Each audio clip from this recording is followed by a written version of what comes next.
To begin to understand the theory of multiple intelligences, we can first look at the 8 different types of intelligences that Gardner believed each student possesses to a certain degree and can be improved through instruction, practice, and education.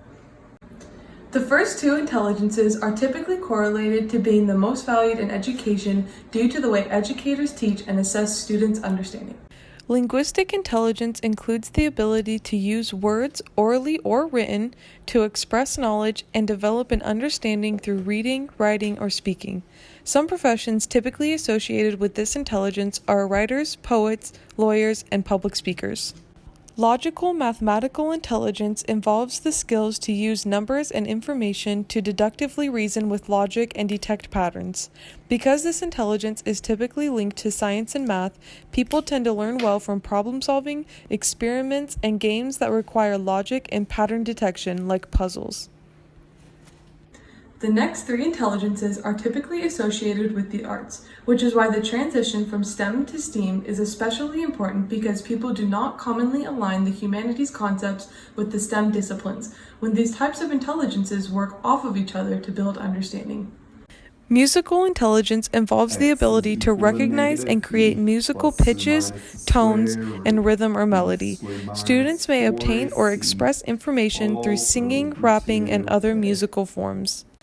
Bodily kinesthetic intelligence includes the skills to learn through bodily movements and also express knowledge or feelings through movement.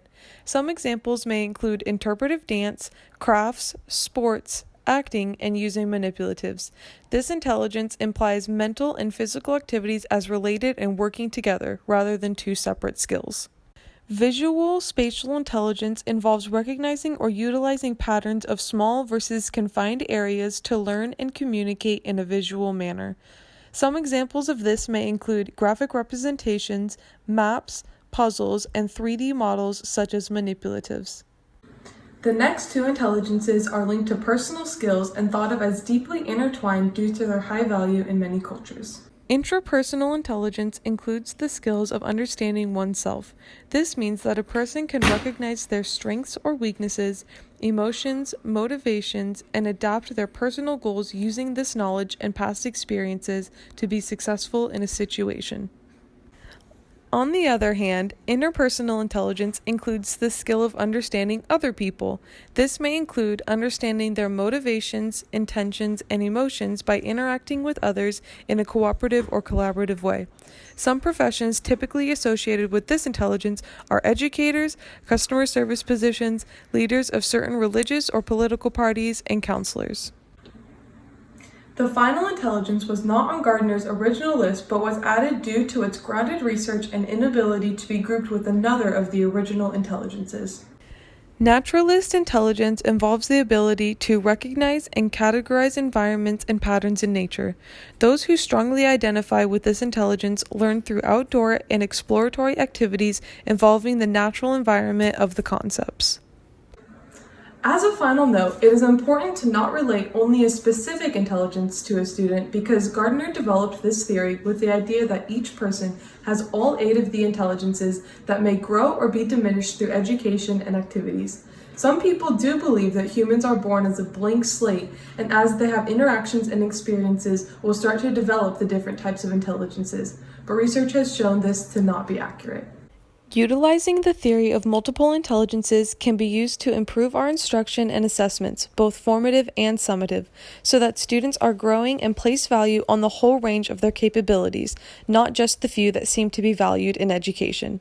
Additionally, we can better prepare our students for the roles and opportunities that they will come across in the real world, of which many social groups, not just those within the classroom, require students to learn and express their understanding in a variety of formats. Therefore, our instruction and assessments in schools should reflect this variety. Instruction, especially when abstract ideas and concepts are being introduced, required the incorporation of multiple intelligences, which can be done with multiple representations. Research has shown that teaching with multiple representations first and then teaching traditional algorithms results in the students developing a better understanding of the concept and promotes collaboration among students, improving their interpersonal intelligence. Also, By using multiple representations, the teacher is sequencing the material to begin with more concrete representations like manipulatives and graphs, and then moves towards more abstract portrayals using numbers and symbols. We know that many middle-level students may not be cognitively developed to move straight towards the abstract representations due to the variety of developmental stages the students are going through. Some examples of utilizing multiple representations to address the many types of intelligences include allowing opportunities for students to work independently to grow their intrapersonal skills and also incorporate group work to encourage collaboration and the growth of interpersonal skills. Hands-on manipulatives that allows for the students to receive visual support and also incorporates bodily movement as they work to understand concepts. Visual supports like graphs, diagrams, symbols, and graphic organizers. Similarly, when giving verbal directions or explanations, the teacher can accompany the verbal language with written language and symbols so the information is reinforced for the students. An example for an English class could be for students to read a story and then graph the character's development so this reinforces their linguistic, logical, and interpersonal intelligences as they extract information about another person, or in this case, a character. Assessments must also consider the multiple intelligences students have so that the teachers are truly identifying their understanding of the content. Traditional summative tests typically assess only a small part of the spectrum of students' abilities and cannot identify strengths in other intelligences like music, sports, or social skills. Project-based learning allows for the students to have choice in their format, which may show their level of intrapersonal intelligence because the teacher may assess whether the student chose a realistic format and whether they are utilizing their strengths.